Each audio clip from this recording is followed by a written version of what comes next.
안녕하세요. 사랑의 러블리한 하루의 사랑이입니다. 너도 인사해. 안녕하세요. 그롱이입니다. 이그롱입니다. 네, 다들 자가격리 잘 버티고 계신가요? 전 아무래도 위층에서 혼자 살다가 밑에 내려와서 이렇게 강아지들이랑 놀고 가족들이랑 대화도 하고 하니까 아직까지는 즐거워요. 왜 내려갈래? 불편해? 있기 싫어? 내려갈 거야, 우리 티? 구독과 좋아요는 사랑입니다. 땡큐. 전 원래 만렙 집순이어서 남들보다 자가격리 때 좀 덜 힘들었던 것 같아요. 여러분들은 다들 집에서 넷플릭스 보고 계세요? 저는 솔직히 넷플릭스를 키면 무언가를 보는 시간보다 메뉴 화면에서 뭐 보지? 하면서 보내는 시간이 좀 더 큰 것 같아요. 그래서 제가 오늘은 우리 여러분들이 자가격리 동안 좀 덜 지루하도록 넷플릭스 작품 14개를 추천해 드리려고 합니다. 카테고리를 제가 4개 정도 가지고 와봤는데요. 잔잔하게 보기 좋은 드라마, 코미디, 제 기준 명작, 또 마지막 카테고리는 19금이나 폭력이나 노출 등 민감한 소재가 있는 작품들입니다. 오늘 그래서 제가 소개해 드릴 작품들은 보통 드라마들은 완결이 안 난 작품들이 많으니까 감안하고 봐주세요. 첫 번째 카테고리는 잔잔하게 보기 좋은 드라마인데요. 처음 소개해드릴 작품은 Good Place입니다. 이게 4명의 인간들이 사후에 Good Place라는 곡이 가게 되면서 일어나는 이야기인데요.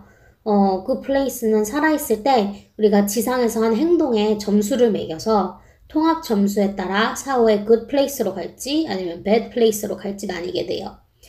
그래서 이 주인공인 4명의 사람들은 만년 결정장애 치디, 이기주의 끝판왕, 다단계 판매원 엘리너, 보여지는 것에 집착하고 시기심 많은 타하니, 또 생각 없이 막장으로 살아온 제이슨. 이 4명이 어떻게 굿플레이스로 가게 되었는지와 굿플레이스에서 이루어지는 해프닝을 다룬 드라마인데 편하고 재미있게 볼 수 있지만 중간중간에 교훈도 많이 들어있어서 추천하는 작품이에요. 엘리너 역의 크리스틴 벨은 프로즌에서 안나 목소리였다는 거. 두 번째 소개해드릴 작품은 Grace and Frankie입니다. 이게 70대에 황혼이혼을 하는 두 부부와 그의 가족들에 얽힌 내용인데요.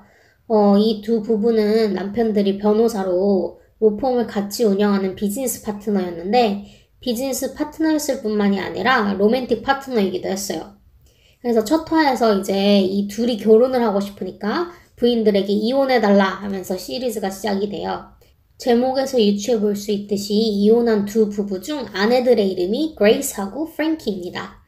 이제 그레이스하고 프랭키는 성격이 정반대예요. 그레이스는 좀 뭔가 커리어 우먼이고 깔끔한 것을 좋아하고 프랭키는 약간 프리한 마인드드 약간 히피스러운 타입? 그래서 서로가 서로를 굉장히 싫어하는 타입인데 남편들이 비즈니스 파트너이고 같이 로펌을 운영을 하니까 형식적으로만 관계를 유지를 하다가 이제 둘이 남편들끼리 바람이 나서 이혼 후에 남편들이 사놓은 별장에 둘이 같이 살게 되면서부터 서로 동화되어 가고 70대들의 우정은 어떤 것인지 또 인생의 새로운 막을 시작하는 두 사람에 관한 이야기인데 이게 잔잔하게 웃기기도 하고 중간중간 터칭 모멘트가 꽤 있는 편이어서 가볍게 보면서 힐링 받으시라고 추천하는 작품입니다.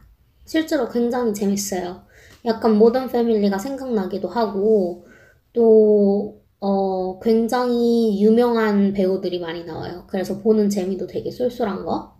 두 번째 카테고리인데요. 코미디입니다.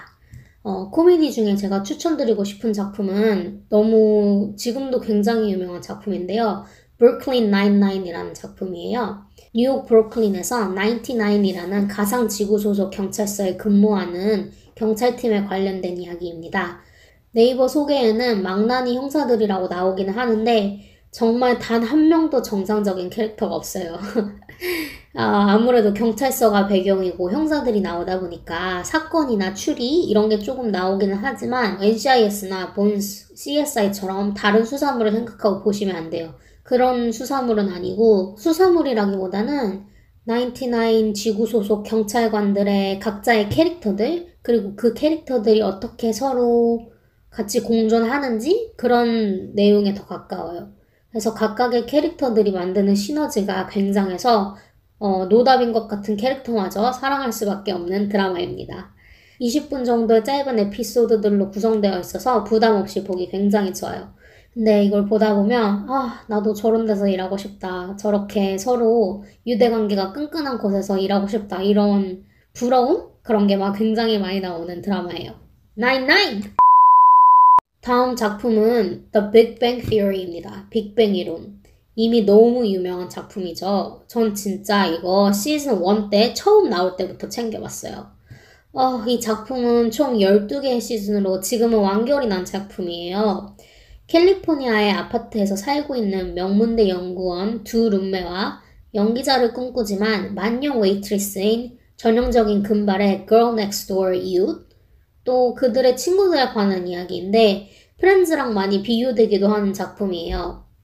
널디한 과학자들이 이제 일반 사람들과 어울려서 살아가는 내용을 담은 시트콤인데 이 과학자들이 덕 중에 덕, 양덕들이라서 관련된 에피소드들이 굉장히 많이 나와요. 그리고 굉장히 신선하고 재밌습니다. 아무래도 두 룸메와 옆집 이웃이 어떻게 보면 서로 다른 세계의 사람이기 때문에 처음에는 서로가 서로를 이해하지 못했지만 시간이 지남에 따라서 서로를 이해하기 시작하고 동화되기 시작하면서 캐릭터 하나하나 많은 디벨롭먼트가 있는 시트콤이에요.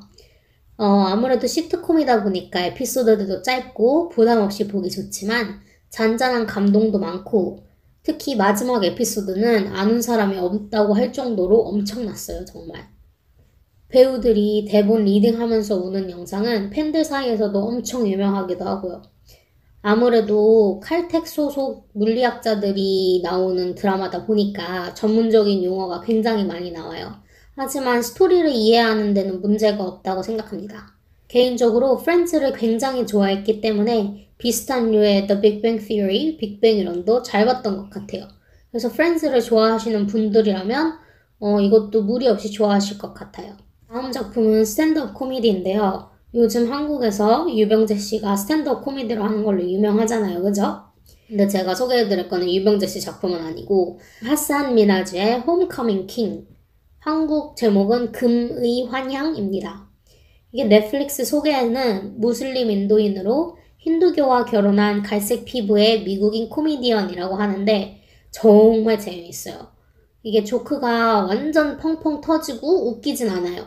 하지만 이민자로서 마이너리티로서 외국에서 겪게 되는 이야기를 굉장히 많이 해서 같은 이민자로서 공감이 굉장히 많이 됐었어요. 이 사람은 스테이지도 활용도 잘하고 뒤에 스크린 같은 것도 활용을 되게 잘해서 재미도 있었지만 눈도 즐거운 스탠드업 코미디였어서 추천드립니다. 다음 소개해드릴 작품도 스탠드업 코미디인데요. 조 코이의 시애틀 라이브입니다. 이게 필리핀 엄마, 미군 아빠를 둔 혼혈 코미디언인데요. 부모님이 이혼하셔서 필리핀 어머니 밑에서 두 명의 누나들과 같이 자랐는데 본인은 사춘기 시절 어머니와의 에피소드부터 사춘기 아들을 키우는 지금의 에피소드들을 굉장히 재미있게 잘 전달해요. 또 어머니가 필리핀 분이시다 보니까 필리핀 사람들에 관한 되게 스테레오티피컬한 농담들을 많이 하는데 필리핀 사람은 아니지만 아시아인 부모를 둔 사람으로서 굉장히 공감을 많이 하면서 봤어요. 관찰 코미디를 굉장히 잘하고 스테레오티피컬하지만 불쾌하지 않은 코미디언이에요. 사실 스테레오티피컬 조크를 하게 되면 불쾌할 수도 있는 좀 민감한 주제긴 한데 이 사람은 그거를 불쾌하지 않을 정도의 선에서 끝내는 것 같아서 굉장히 재밌게 볼 수 있어요. 사실 소개해드린 지금 이 시애틀 라이브 작품 외에도 조 코이의 스탠드업 코미디들은 굉장히 다 재밌어요. 넷플릭스에 한 2개인가 올라왔거든요. 둘 다 재밌는 작품입니다. 이 사람이 작년에 뉴질랜드에 와가지고 제가 보러 가려고 티켓까지 예매를 해놨는데 제가 야근하고 바쁘게 살면서 사놓은 걸 깜빡해서 못 갔어요. 세 번째 카테고리는 바로 제 기준 명작입니다. 저는 굉장히 덕후 기질을 갖고 있어서 이게 제 기준 명작이라고 모든 사람들의 기준의 명작이 아닐 수 있다는 점 굉장히 주관적이라는 거 알고 가주세요. 첫 번째 소개시켜드릴 작품은 해리포터. 이거 정말 많은 분들이 아실 텐데요. 저는 해리포터의 엄청난 팬입니다. 해리포터 시리즈를 꼭 말씀드리고 싶었어요. 해리포터가 이미 많이 아시는 분들은 아시겠지만 자신이 마법사인 줄 모르고 인간들 속에 섞여서 살던 꼬마가 마법학교에 가면서 일어나는 일들에 관한 이야기예요. 이게 많은 분들이 알고 계시지만 정말 소개시켜드리고 싶어서 제가 넣어봤어요. 저는 해리포터 책이 나왔을 때부터 책으로 쭉 읽고 또 이렇게 한정판도 사 모으고 있는 콜렉터입니다. 너무 덕후스럽나요? 한국에 해리포터가 처음 영화로 나왔을 때가 크리스마스 기간이었거든요. 그래서 저에게 해리포터는 약간 크리스마스라는 이미지가 굉장히 강해서 매년 크리스마스 때가 다가오면 1편부터 7편의 2편까지 정주행하는 편입니다. 이게 영화가 길어서 정주행을 하려면 하루에서 이틀이 훅훅 지나가기 때문에 자가격리 때 뭐 보지 하시는 분들에게 강력 추천하는 작품이에요. 이게 제가 알기로는 PG로 알고 있어요. 그래서 아기들이 있는 분들도 보시면 좋을 것 같아요. 또 다음 소개해드릴 작품은 또 다른 명작 셜록인데요. 이것도 이미 많은 분들이 아실 거라고 생각이 들어요. 천재지만 괴짜인 탐정 셜록과 그의 룸메 왓슨 의사가 사건을 풀어가는 내용입니다. 어렸을 때부터 셜록 홈즈를 제가 너무 좋아해서 책도 읽고 셜록 홈즈는 누가 주인공이든 다 본 것 같아요. 그래서 로버트 다우니 주니어의 셜록도 봤고 미드 엘리멘터리도 봤고 하지만 그 중에서 제가 제일 좋아하는 버전은 우리 오이 오빠 베네딕트 컴버배치의 셜록입니다. 셜록 전집이 아무래도 아서 코난 도일 경이 1800년대에 쓴 작품이라서 시대랑 약간 동떨어지게 볼 수가 있어요. 그런데 제가 소개해드리는 시리즈는 현대판 셜록이어서 현 시대에 맞게 살짝씩 각색되어서 보기에 무리도 없고 원작을 알고 보시는 분들이면 이거를 이렇게 바꿨네? 우와 하면서 보실 수 있는 작품입니다. 자, 이제 마지막 카테고리인데요. 이 카테고리는 이제 약간 19금, 폭력이나 노출 또는 다름을 소재로 하는 작품들이에요. 첫 번째 작품은 드라큘라입니다. 드라큘라도 사실 셜록처럼 원작이 있는 소설이에요. 브람 스토커라는 작가가 쓴 소설로 지금 우리가 생각하는 뱀파이어나 드라큘라의 이미지는 대부분 이 소설에서 나왔어요. 드라마가 원작에 머스틀리 충실하고 또 현대적으로 재해석해서 굉장히 재밌는 작품입니다. 그러고 보니까 저는 좀 원작이 있고 현대적으로 재해석한 것들이 취향인가 봐요. 아무래도 드라큘라에 관한 드라마다 보니까 좀 잔인한 장면이 많이 나와요. 하지만 캐릭터에 몰입이 돼서 볼 수 있는 드라마예요. 이게 꼭 판타지물을 좋아하지 않으셔도 무난하게 재미있게 볼 수 있는 작품입니다. 가끔 나오는 잔인한 장면 때문에 19금에 넣었어요. 이 다음 작품은 약간 controversial한데요. 다음 작품의 이름은 13 Reasons Why. 한국어로는 루머의 루머라고 하죠. 이제 이 드라마는 좀 충격적이게도 극중 초반부터 주인공이 자살했다는 걸 깔고 들어가요. 그래서 10대 소녀 한나 베이커가 스스로 목숨을 끊었고 그녀가 직접 녹음한 13가지 이유가 녹음되어 있는 테이프가 주인공인 클레이에게 배달되면서 이야기가 시작됩니다. 한나 베이커가 녹음을 한 테이프를 듣는 거라서 이게 1인칭 시점으로 그녀의 인생을 들여다보게 됩니다. 주인공이 자살을 했다는 점과 자살이나 따돌림에 관한 묘사가 자세해서 미국에는 좀 말이 많은 드라마예요. 인터넷 불리잉을 비롯한 따돌림을 많이 다룬 드라마고 10대들에게 이런 것들이 얼마나 많은 영향을 미치는지에 관해 다룬 드라마라서 저는 좀 많은 걸 느끼면서 본 것 같아요. 아무래도 다루는 것들이 자살처럼 민감한 부분이거나 아니면 학교 폭력 같은 폭력적인 거여서 19금 카테고리에 넣었지만 정말 좋은 드라마입니다. 다음 소개시켜드릴 작품은 블랙미러.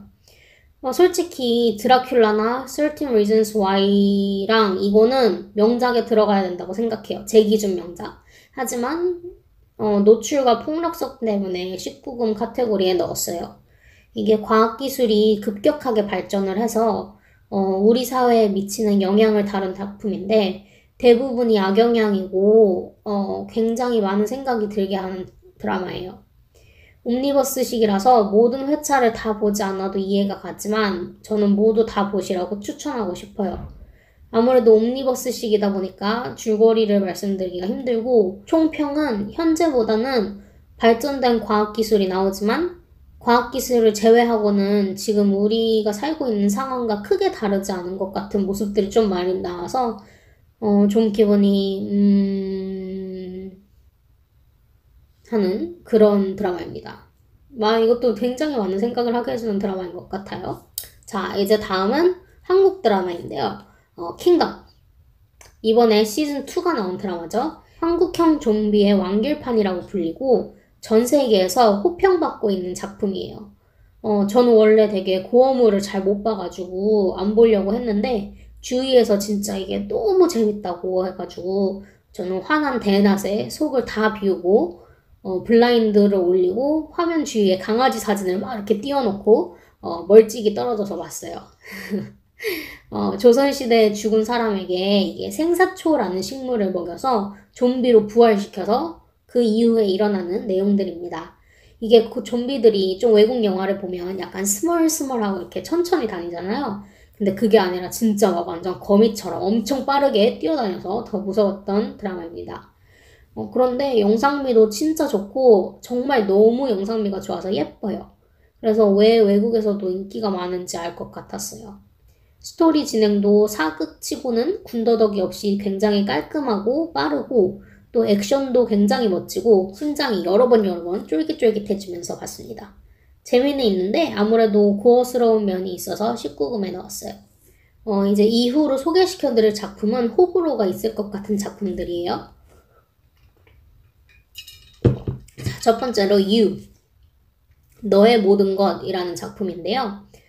XOXO Gossip Girl. You know you love me. XOXO Gossip Girl.